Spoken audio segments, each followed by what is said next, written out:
নমস্কাৰ এই মুহূৰ্তত ওলাই আহিছে আজিৰ দিনটোৰ বহুকেইটা গুৰুত্বপূৰ্ণ খবৰ আৰু আজি হৈছে 25 জুন আজিৰ সন্ধিয়া ভাৰতৰ লগতে অসমৰ বিভিন্ন প্ৰান্তৰ পৰা বহুকেইটা গুৰুত্বপূৰ্ণ খবৰ আপোনালোকৰ বাবে যুগুতোৱা হৈছে এনে ধৰণৰ গুৰুত্বপূৰ্ণ খবৰসমূহ প্ৰতিদিনে চাবৰ বাবে নিউজ আসাম ইউটিউব চেনেলটো সাবস্ক্ৰাইব কৰি কাষতে থকা বেল আইকনটো প্ৰেছ কৰি দিব আৰু ভিডিঅ'টোত এটা লাইক কৰি মোক উৎসাহিত কৰিব এতিয়া আহক আজিৰ খবৰকেইটা আৰম্ভ কৰোঁ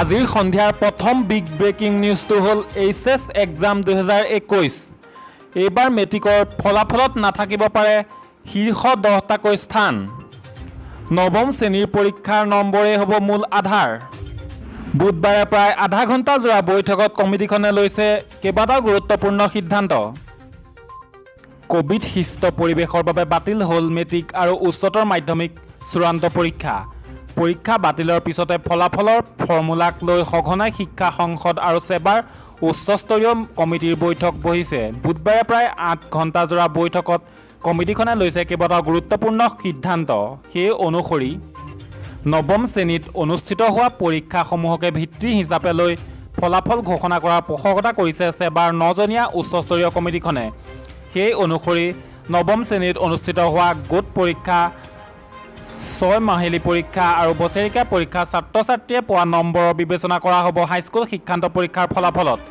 দশম শ্ৰেণীৰ পৰীক্ষাৰ নম্বৰো চোৱা হ'ব যদিও নৱম শ্ৰেণীৰ পৰীক্ষা নম্বৰ মূল হিচাপে লোৱা হ'ব জানিব পৰা মতে কোভিড সংক্ৰমণৰ বাবে বিগত বৰ্ষৰ বহু বিদ্যালয়তে অনুষ্ঠিত কৰিব পৰা নাছিল দশম শ্ৰেণীৰ আৰু প্ৰি টেষ্টৰ লগতে গোট পৰীক্ষা সেই নৱম শ্ৰেণীৰ পৰীক্ষাসমূহক যিহেতু সকলো শিক্ষাৰ্থীয়ে অৱতীৰ্ণ হৈছিল তাৰ প্ৰতি লক্ষ্য ৰাখি এই সিদ্ধান্ত গ্ৰহণ কৰিছে কমিটিখনে ইয়াৰ উপৰিও বিগত বৰ্ষত মেট্ৰিক অনুতীৰ্ণ হোৱাৰ প্ৰায় 1.80 লাখ শিক্ষাৰ্থীৰ বিষয়টোৰ গভীৰভাৱে বিবেচনা কৰিবলগীয়া হৈছে উচ্চস্তৰীয় কমিটিখনে যিহেতু মেট্ৰিকত অনুতীৰ্ণ হোৱা শিক্ষাৰ্থীসকলে পুনৰ দশম শ্ৰেণীলৈ গোট পৰীক্ষা 6 মাহিলী পৰীক্ষা অথবা প্ৰি টেষ্টত অৱতীৰ্ণ হোৱাৰ কোনো প্ৰয়োজন নাই সেয়েহে তেওঁলোকৰ ক্ষেত্ৰতো নৱম শ্ৰেণীৰ পৰীক্ষাৰ নম্বৰেই হ'ব মূল বিশেষ সূত্ৰৰ পৰা জানিব পৰা মতে এইবাৰ মেট্ৰিকৰ পূৰ্বৰ দৰে নাথাকিব 10টা শীৰ্ষস্থানৰ ব্যৱস্থা এই সিদ্ধান্ত গ্ৰহণ কৰিছে কমিটিখনে যাতে কোনো শিক্ষাৰ্থীয়ে প্ৰকৃত ন্যায় লাভৰ পৰা বঞ্চিত নহয় তাৰ বাবে এই ব্যৱস্থা গ্ৰহণ কৰা হৈছে এপিনে বৈঠকত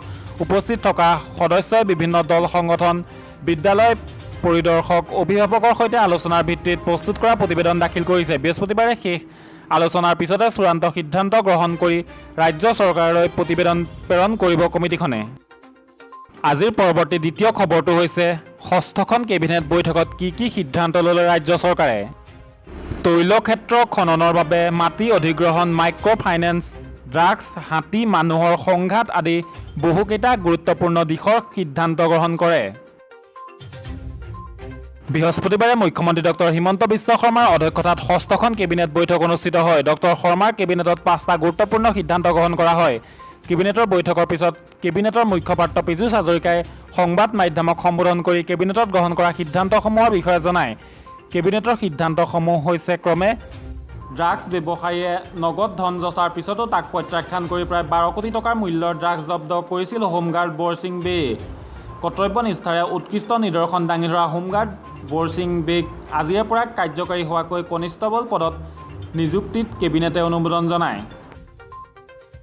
এতিয়াৰে পৰা ৰাজ্যৰ গ্ৰাম্যাঞ্চলত চৰকাৰী প্ৰতিষ্ঠানৰ বাবে প্ৰয়োজনীয় মাটি ভূমি পৰামৰ্শদাতা সমিতিয়ে অনুমোদন জনোৱাৰ পিছত জিলা উপায়ুক্তসকলে আবণ্টন কৰিব পাৰিব এই ক্ষেত্ৰত ৰাজ্য চৰকাৰ ৰাজহ বিভাগলৈ কোনো ধৰণৰ ফাইল প্ৰেৰণ কৰিব নালাগে হাতী আৰু মানুহৰ সংঘাতৰ ফলত মৃত্যু হোৱা লোকৰ নিকট আত্মীয়লৈ এককালীন সাহায্য প্ৰদানৰ দিশত সংশ্লিষ্ট DFO PCCPFৰ অনুমোদন সাপেক্ষে প্ৰত্যক্ষভাৱে প্ৰদান কৰিব পাৰিব ইয়াৰ বাবে অসম চৰকাৰ সংশ্লিষ্ট ঊৰ্ধ্বতন কৰ্তৃপক্ষলৈ এই অনুমোদনৰ বাবে কোনো ধৰণৰ প্ৰস্তাৱ প্ৰেৰণ কৰিব নালাগে অইল ইণ্ডিয়া অথবা ONGCৰ তৈল খননৰ বাবে মাটি অধিগ্ৰহণ কৰাৰ সময়ত মাটিৰ গৰাকীৰ যাতে উচিত মূল্য লাভ কৰিব পাৰে সেইটো সুনিশ্চিত কৰাৰ বাবে আজিৰ কেবিনেটে এক প্ৰস্তাৱত অনুমোদন জনায় সেই অনুসৰি চহৰ অঞ্চলৰ 10 কিলোমিটাৰ ব্যাসাৰ্ধৰ ভিতৰত ONGCৰ অথবা অইল ইণ্ডিয়াই ক্ষতিপূৰণ হিচাপে প্ৰতি বিঘা মাটিত ন্যূনতম 12 লাখ টকা প্ৰদান কৰিব লাগিব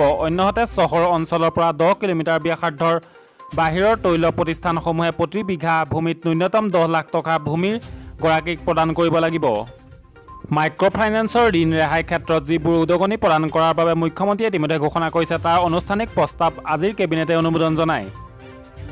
আজিৰ পৰৱৰ্তী খবৰটো হৈছে মৃত্যু দূত হৈ আহিছিল এটা নিগনি। হস্পিটেলৰ ICUত সোমাই নিগনিয়ে কামুৰিলে যুৱকক। মাত্ৰ 24 বছৰ বয়সতে অকাল প্ৰাণ হেৰুৱালে তেওঁ। দুৰ্ভাগ্যবশতঃ মুম্বাই ঘাটকোপাৰ অঞ্চলৰ মুম্বাই পৌৰ নিগমৰ ৰাজাবাৰী চিকিৎসালয়ৰ ICU ভেণ্টিলেটৰত নিগনিয়ে চকুৰ পতাত কামোৰা ৰোগীজনৰ মৃত্যু হৈছে। কুলাৰ কামানী কমপ্লেক্সত বাস কৰা শ্ৰীনিবাস ইয়ালপাক 3 দিন আগতে উশাহ সমস্যা হোৱাৰ বাবে ৰাজাবাৰী চিকিৎসালয়ত ভৰ্তি কৰোৱা হৈছিল। শ্ৰীনিবাস ইয়ালপাৰ বয়স আছিল 24 বছৰ।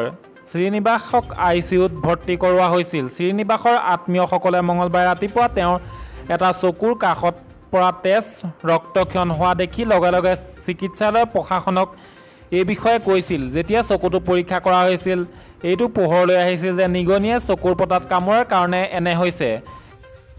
BMCৰ মেয়ৰ কিশোৰী পেডনেকাৰে ঘটনাটোৰ পিছত তদন্তৰ নিৰ্দেশ দিছিল। শ্ৰীনিবাস ইয়ালপাৰ চকুৰ মঙলবাৰে পুৱা প্ৰায় 3 বজাত নিগনিয়ে কামুৰিছিল।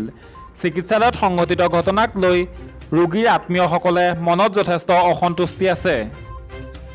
চিকিৎসালয়খনৰ ICU বিভাগটোৰ তলৰ মহলাত আছে। ইয়াত নিগনিৰ প্ৰাদুৰ্ভাৱ বহুত বেছি। 4 বছৰ আগতে কান্দি ভেলী অঞ্চলৰ শতাব্দী চিকিৎসালয়ত একে ঘটনা সংঘটিত হৈছিল। শতাব্দী চিকিৎসালয়ৰ গোচৰত চিকিৎসালয়ৰ প্ৰশাসনৰ অৱহেলাও হৈছিল।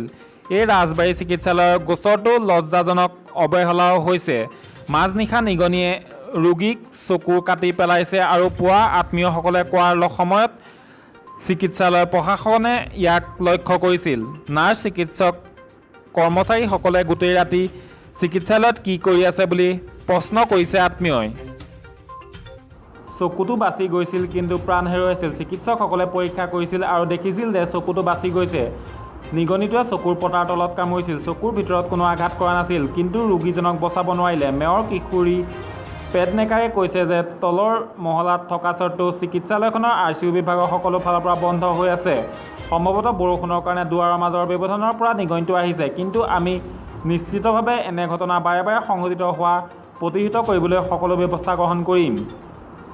BMCৰ অতিৰিক্ত আয়ুক্ত সুৰেশ কাকানীয়েও কালি তদন্তৰ নিৰ্দেশ দিছিল। আজিৰ বাতৰি ইমানেই আছিল। মই আশা কৰিছোঁ আপোনালোকে আজিৰ বাতৰিকেইটা চাই ভাল পালে। যদিহে ভাল লাগিছে তেন্তে ভিডিঅ'টোত এটা লাইক কৰিব আৰু আপোনাৰ বন্ধু বান্ধৱীলৈ ভিডিঅ'টো শ্বেয়াৰ কৰিব আৰু যদি চেনেলটো ছাবস্ক্ৰাইব কৰা নাই তেন্তে ছাবস্ক্ৰাইব কৰি কাষতে থকা বেল আইকনটো প্ৰেছ কৰি দিব। তেন্তে আজিলৈ বিদায় লৈছোঁ। পুনৰ লগ পাম পৰৱৰ্তী ভিডিঅ'ত। ধন্যবাদ।